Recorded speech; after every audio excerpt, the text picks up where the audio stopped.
नमस्कार दोस्तों, आप सभी का स्वागत है हमारे चैनल धीवार क्लासेस पे। दोस्तों आज हम लोग देखने जा रहे हैं प्रोजेक्ट कार्य अर्धवार्षिक आकलन सत्र है 2022-23, कक्षा है 8वीं और विषय है गणित। दोस्तों ये पूरा 20 नंबर का आया है और समय दिया गया है दोस्तों 1 सप्ताह। दोस्तों ये प्रोजेक्ट कार्य है, प्रोजेक्ट कार्य हमारा गणित का है। तो इसमें देखो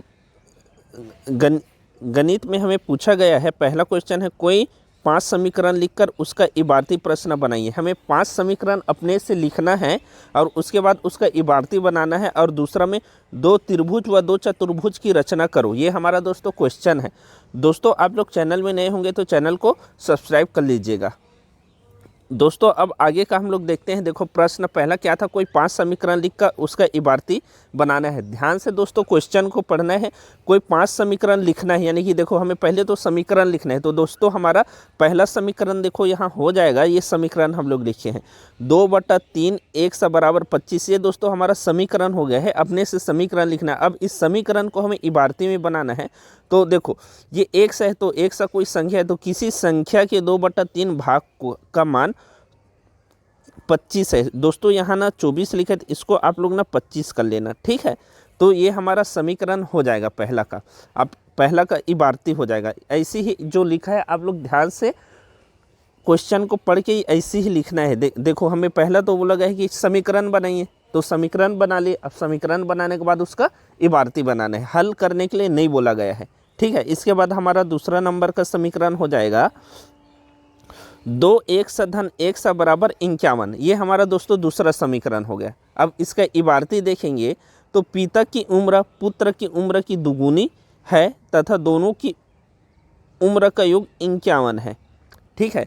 तो देखो पिता का उम्र पुत्र, मान लो पुत्र की उम्र 100 होगा तो पिता की उम्र 2 होगा और दोनों का उम्र कितना होगा 51 होगा, ऐसा है। तो हमें एक इबारती बनाना है। तो ये इबारती हमारा दूसरा भी बन गया। इसके बाद तीसरा हम लोग फिर देखेंगे। तो देखो तीसरा समीकरण हो जाएगा 1/10 बराबर 2500। ये हमारा दोस्तों तीसरा समीकरण हो गया। तो इसका इबारती बनाएंगे तो किसी संख्या के 1/10 भाग का मान 2500 है। दोस्तों ये हमारा तीसरा इबारती हो गया। इसके बाद दोस्तों हमारा चौथा समीकरण देखते हैं, ठीक है।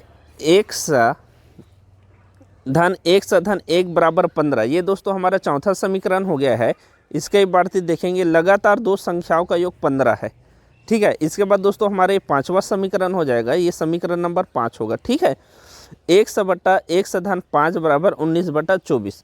तो इसका इबारती हो जाएगा किसी परमेय संख्या का हर अंश से 5 अधिक है एवं परमेय संख्या 19/24 है।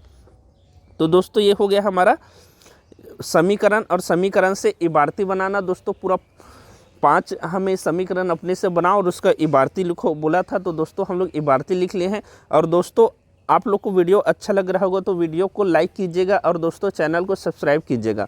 और दोस्तों चैनल में नए होंगे तो चैनल को सब्सक्राइब कर लीजिएगा। जितना भी और मासिक आकलन का पेपर है इसी चैनल में कंप्लीट सॉल्यूशन के साथ अपलोड किया जाएगा। दोस्तों अब हमारा दूसरा प्रश्न है 2 त्रिभुज और 2 चतुर्भुज की रचना करो। तो 2 हमें त्रिभुज और 2 चतुर्भुज की रचना करना है। तो देखो रचना पहला हम लोग एक पहला त्रिभुज का रचना करते हैं। तो दोस्तों इसमें जो लिखे हैं वैसे ही आप लोग को लिखना है और उसके बाद बनाना है। देखो चरण 1, एक रेखाखंड बी सी 6 सेंटीमीटर खींचे। तो देखो पहले सबसे पहले हमें एक रेखाखंड ऐसा बी और सी 6 सेंटीमीटर यहाँ खींचे हैं, ठीक है। बी पर प्रकार की सहायता से कोण देखो डी बी सी 60 अंश बनाइए। तो देखो हमें ये कोण बी है, तो बी पर हमें 60 अंश का देखो चांदे की सहायता से हमें एक कोण बना लेना है। प्रकार को 5 सेंटीमीटर फैलाकर बिंदु पी पर प्रकार की नोक रखिए और इसी त्रिज्या का चाप बी डी पर खींचिए। तो देखो ये बिंदु पी है दोस्तों, इसी में प्रकार रख के ऐसा हमें 5 सेंटीमीटर स्केल से नाप के हमें एक चाप खींचना है, ठीक है। उसके बाद हमारा चौथा पॉइंट हो जाएगा कटान बिंदु ए। देखो ये कटान बिंदु ए हमें प्राप्त होगा, ठीक है। ए और सी को मिलाएंगे तो ए और सी को ऐसा हमें दोस्तों मिला देंगे ना। तो बी इस प्रकार सी को मिलाया और इसी प्रकार त्रिभुज ABC तैयार हो गया। तो देखो हमारा एक त्रिभुज क्या हो गया, तैयार हो गया।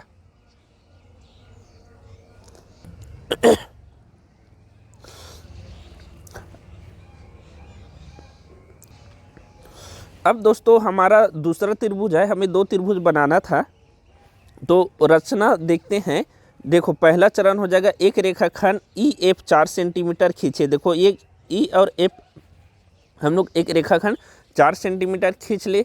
E पर X EF 90 अंश बनाइए। देखो ये हमारा 90 अंश एक क्या बनाए हैं हम लोग, यहाँ कोण बनाए हैं। ठीक है, प्रकार में 5 सेंटीमीटर त्रिज्या का चाप लेकर F पर प्रकार की नोक रखिए और EX पर चाप खींचिए।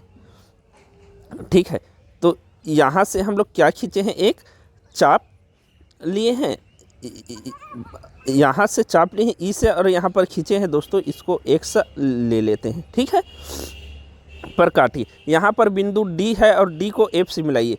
देखो ये ऊपर में दोस्तों यहाँ X है और ये D है, D बिंदु से इसको हमें मिला देना है और D को यहाँ से हमें F से भी मिला देना है। तो इसी प्रकार एक हमें DEF तैयार है और ये हमारा दोस्तों एक क्या हो जाएगा, त्रिभुज हो जाएगा। तो दोस्तों जो लिखा है वैसे ही आप लोग को लिखना है। यहाँ 2 त्रिभुज है और दोनों त्रिभुज का यहाँ रचना किया गया है। इसके बाद हमें 2 चतुर्भुज देखना है और उसका दोस्तों रचना लिखना है। ठीक है, तो देखो दोस्तों ये हमारा 2 चतुर्भुज हो जाएगा। 2 चतुर्भुज की रचना, तो अभीष्ट चतुर्भुज ABC की रचना हम लोग एक ABC चतुर्भुज लिए हैं, उसका रचना करते हैं। तो रचना का पद हो जाएगा, AB 5.4 सेंटीमीटर का लंबाई का एक रेखाखंड खींचे। देखो AB 5.4 सेंटीमीटर लंबाई का एक रेखाखंड खींचे हैं। बिंदु A पर कोण BAX 120 सेंटीमीटर का अंश बनाए। देखो बिंदु ये है, इस पे 120 अंश का यहाँ देखो हम लोग कोण बनाए हैं। 5 सेंटीमीटर त्रिज्या का चाप लेकर बिंदु A को केंद्र मानकर AX किरण पर काटे और बिंदु D प्राप्त हुआ है।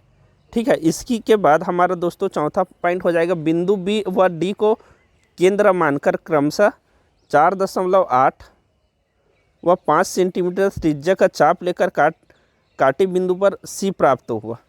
ठीक है, इसके बाद 5वां पॉइंट हो जाएगा, बिंदु C को B और D से मिलाए, अभीष्ट चतुर्भुज ABC प्राप्त होता है। दोस्तों आप लोग देखो दोस्तों, आप लोग इस चित्र को देख लेना, अच्छे से समझ लेना और जो रचना का पद है वैसे ही आप लोग करते हुए जाने, तो उसके बाद ये सेम एक चतुर्भुज हमारा प्राप्त होगा।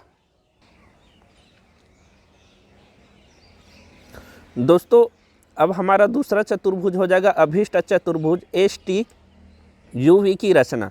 तो दोस्तों हमारा रचना का पद हो जाएगा, देखो ये रचना का पद है, पहला है ST 4 सेंटीमीटर लंबाई का रेखाखंड खींचे। दूसरा पद हो जाएगा, बिंदु S पर कोण TSX 60 सेंटीमीटर 60 अंश का कोण बनाए।